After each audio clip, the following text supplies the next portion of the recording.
नमस्कार दोस्तों, आप सभी का स्वागत है हमारे इस वस्तु सागर यूट्यूब चैनल में। दोस्तों, वीडियो को शुरू करने से पहले कमेंट बॉक्स में जय श्री राम लिखकर परमात्मा को आभार व्यक्त करें। आत्मा कैसी दिखती है, उसका आकार क्या होता है, क्या वह इंसान के चेहरे की तरह ही दिखती है या उसकी आकृति अलग होती है? यह कुछ ऐसे सवाल हैं जो अक्सर एक जिज्ञासु मस्तिष्क में उठते रहते हैं। आपने भी कभी न कभी अपनी आंखों के सामने किसी की मृत्यु देखे होगी। मरणासन्न व्यक्ति के पास खड़े लोग उसकी मृत्यु होते हुए तो देख पाते हैं, लेकिन कैसे और कहां से प्राण शरीर को छोड़कर बाहर निकलता है, यह लोग देख नहीं पाते। शायद ही आपने कभी यह जानने की कोशिश की होगी ही आखिरकार यह प्राण अर्थात आत्मा शरीर से बाहर कैसे निकलती है।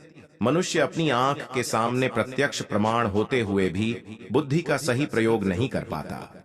मृत्यु मनुष्य के जीवन का वह कड़वा सच है जिसे बड़े से बड़ा ज्ञानी भी स्वीकार नहीं करना चाहता, जबकि यह सर्वविदित है कि एक दिन सभी को इस लोक को छोड़कर जाना होगा, और जो मनुष्य इस सच को स्वीकार कर परमात्मा के मार्ग पर बढ़ जाता है उसका उद्धार होता है।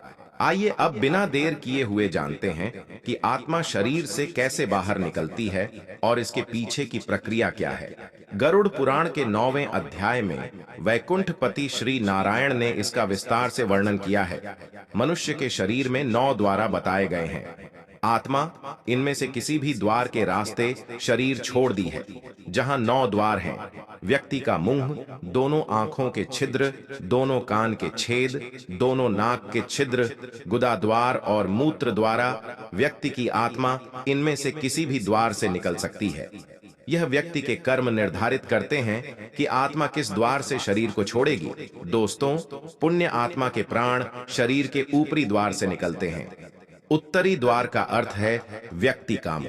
दोनों आंख, दोनों नाक और दोनों का यह साथ ऐसे द्वारा बताए गए हैं जिनमें से किसी एक द्वार से पुण्य आत्मा के प्राण शरीर छोड़ते हैं, जबकि सिद्ध योगियों और आर्षि मुनियों के प्राण सर के ऊपरी हिस्से अर्थात तालू से निकलते हैं। आत्मा के शरीर छोड़ने से पहले व्यक्ति की प्राणवायु अपान वायु से अलग हो जाती है। यदि आपने कभी ध्यान दिया हो तो मरते हुए व्यक्ति के सबसे पहले पैर ठंडे पड़ते हैं। इसके बाद घुटने के नीचे का हिस्सा ऐसा करते करते उस व्यक्ति का पूरा शरीर ठंडा पड़ने लगता है, जैसे ऊर्जा सिमट रही हो, और अंततः उसकी संपूर्ण चेतना सिमटकर एक चक्र पर आकर एकत्र हो जाती है। मनुष्य के शरीर में 7 चक्र होते हैं। अपने पूरे जीवन काल में व्यक्ति जिस चक्र से संबंधित कार्य ज्यादा करता है, अंत में उसी चक्र पर प्राण ऊर्जा केंद्रित हो जाती है।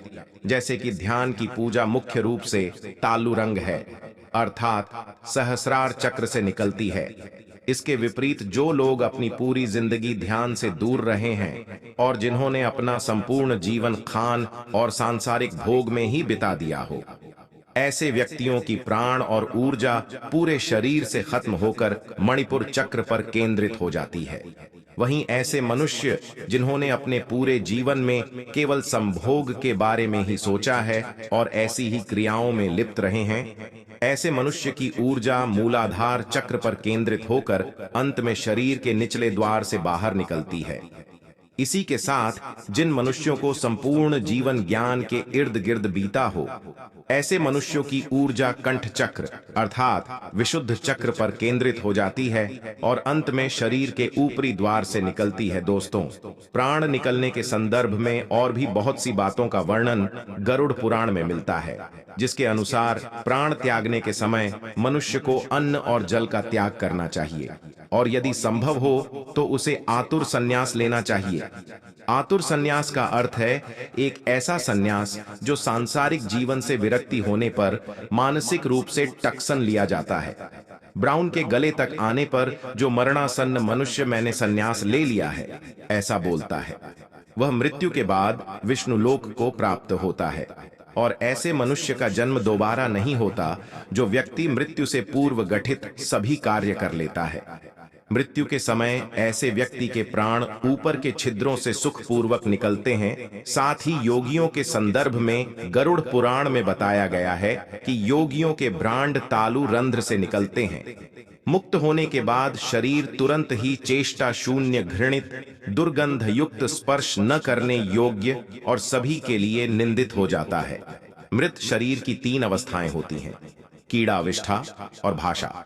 इसे आप ऐसे समझ सकते हैं, मृत शरीर में कीड़े पड़ते हैं, वह मल के समान दुर्गंधयुक्त हो जाता है और अंततः चिता में जलकर भस्म हो जाता है। इसलिए क्षण भर में नष्ट होने वाले इस शरीर पर गर्व करना अनुचित है। मृत्यु के बाद पंचभूतों से निर्मित इस शरीर का पृथ्वी तत्व, पृथ्वी में जल तत्व, जल में और बाकी तीनों तक व वायु, अग्नि, अंतरिक्ष टूटकर विलय हो जाते हैं।